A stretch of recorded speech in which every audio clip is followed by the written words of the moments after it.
Selamat malam teman-teman sekalian. Mari kita lanjutkan pelajaran katekisasi kita pada malam hari ini. Dan topik kita pada malam hari ini adalah siapa Allah yang kita imani dan apa saja implikasinya.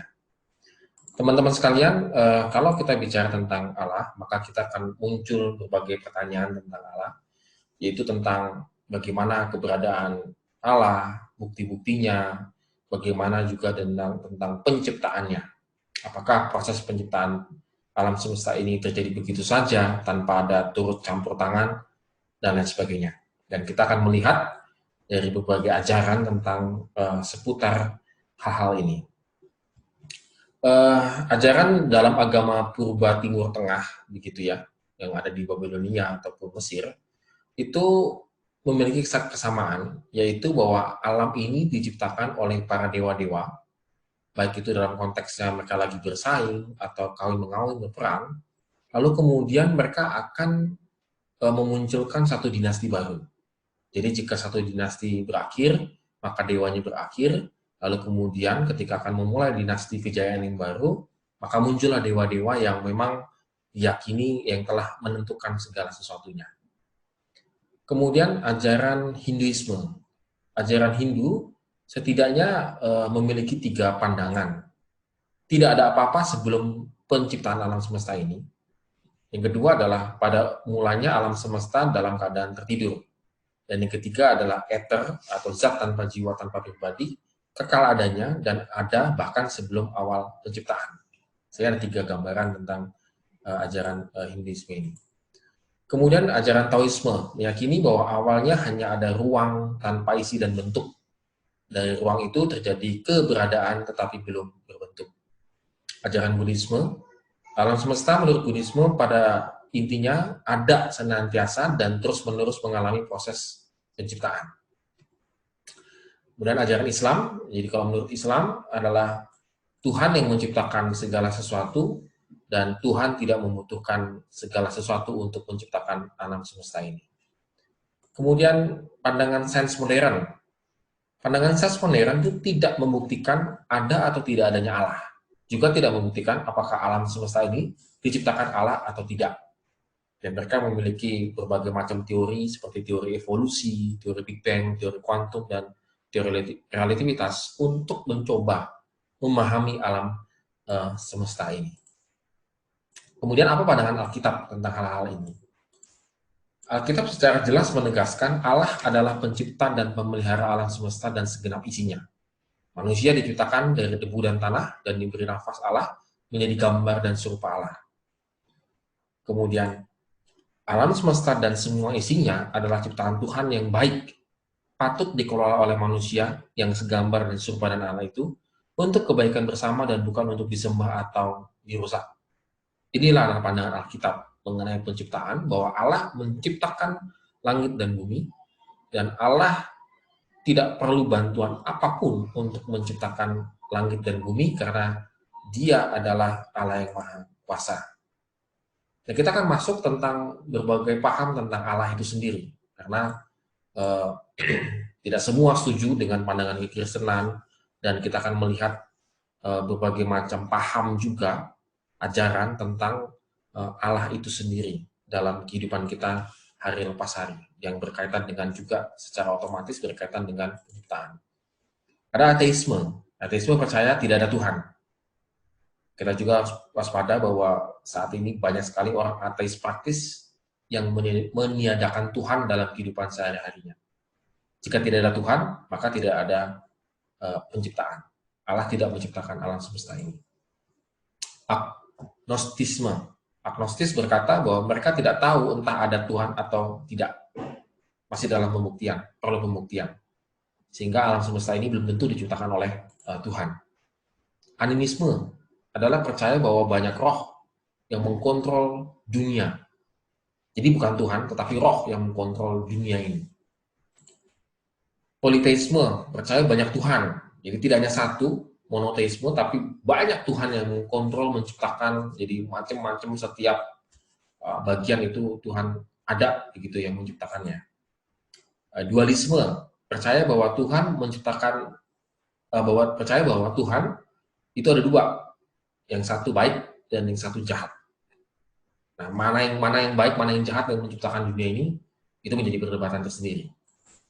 Kemudian materialisme, percaya bahwa hanya benda sejati karena real, benda itu real, gitu.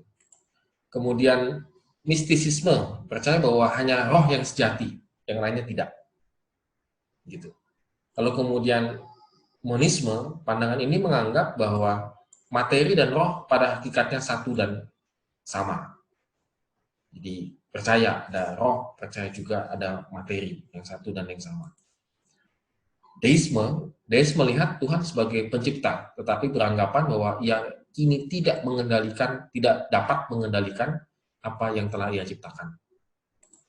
Kemudian eksistensialisme, pengalaman yang dipercaya sebagai Tuhan. Jadi pengalaman adalah Tuhan. Ajaran humanis percaya bahwa manusia itu adalah Tuhan sendiri. Begitu. Dan rasionalis percaya bahwa akal budi adalah Tuhan itu sendiri. Jadi teman-teman, dari paham-paham yang demikian yang muncul di kemudian hari, mereka berusaha memang tidak meniadakan bahwa Tuhan yang menciptakan alam semesta ini. Karena bagi mereka kadang-kadang pemahaman tentang Tuhan menjadi mengacaukan sistem dunia ini menurut mereka. Jadi mereka percaya bahwa bukan Tuhan yang menciptakan dunia ini. Bagaimana dengan perspektif Alkitab mengenai hal ini? Teman-teman, bahwa Allah yang menyatakan diri kepada manusia. Selama ini orang berusaha untuk memahami Tuhan sehingga tidak mampu, maka muncullah paham-paham yang tadi kita lihat. Tetapi dalam kekristenan mengajarkan bahwa Tuhan yang menyatakan diri kepada manusia. Sehingga ada dua hal yang dinyatakan, yaitu Allah menyatakan diri dalam penyataan umum. Artinya adalah dalam penciptaannya. Allah umumnya nyata dalam ciptaannya. Ada Mazmur, ada Roma, dan bagian-bagian yang lain dalam Alkitab juga menyatakan bahwa Tuhanlah yang menciptakan, dan juga kita bisa melihat ciptaan Tuhan yang sedemikian rupa hebatnya. Penyataan khusus, yaitu Allah menyatakan dirinya melalui Yesus Kristus. Jadi kita tidak mampu mengenali Allah yang menciptakan alam semesta ini jika Tuhan sendiri yang tidak menyatakan dirinya kepada manusia. Sehingga kita bisa percaya bahwa Tuhanlah yang menciptakan alam semesta ini dengan kemahakuasaannya melalui Yesus Kristus yang hadir di dunia ini. Kita percaya bahwa Allah itu benar-benar ada. Apa implikasinya tentang penciptaan ini dalam kehidupan kita sebagai orang Kristen? Dalam kisah penciptaan Alkitab menyatakan bahwa manusia seutuhnya, tubuhnya dibentuk dari debu dan tanah, dan rohnya yang diberi nafas oleh Tuhan adalah gambar Allah yang sungguh amat baik adanya. Kita percaya bahwa Allah menciptakan alam semesta ini, termasuk kita diciptakan, bahwa kita percaya bahwa implikasinya adalah kita ini diciptakan sungguh luar biasa dan baik dan sempurna oleh Allah. Perjanjian Lama dan juga Perjanjian Baru tidak merendahkan tubuh atau meninggikan roh, seperti kecenderungan dalam kebanyakan filsafat keagamaan di dunia pada umumnya. Sehingga karena Tuhan itu menciptakan tubuh kita, roh kita, maka kita tidak boleh satu dan lainnya saling meninggikan atau lebih merendahkan. Ini sama. Artinya bahwa Tuhan itu menciptakan tubuh kita, roh kita, semua eksistensi kehidupan kita ini sungguh amat sangat baik.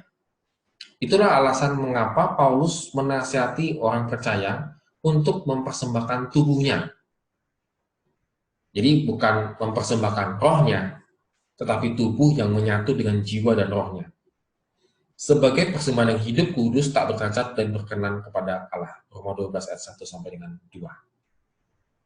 Jadi teman-teman sekalian, kita bisa melihat dan membandingkan berbagai macam ajaran tentang penciptaan dan tentang Allah itu sendiri. Dan implikasinya pada malam hari ini. Sehingga Puji Tuhan kalau Tuhan menciptakan kita sedemikian rupa, sedemikian hebatnya, supaya kita melalui kehidupan kita, eksistensi kita, keberadaan kita harus tetap selalu memuliakan nama Tuhan. Amin. Tuhan memberkati.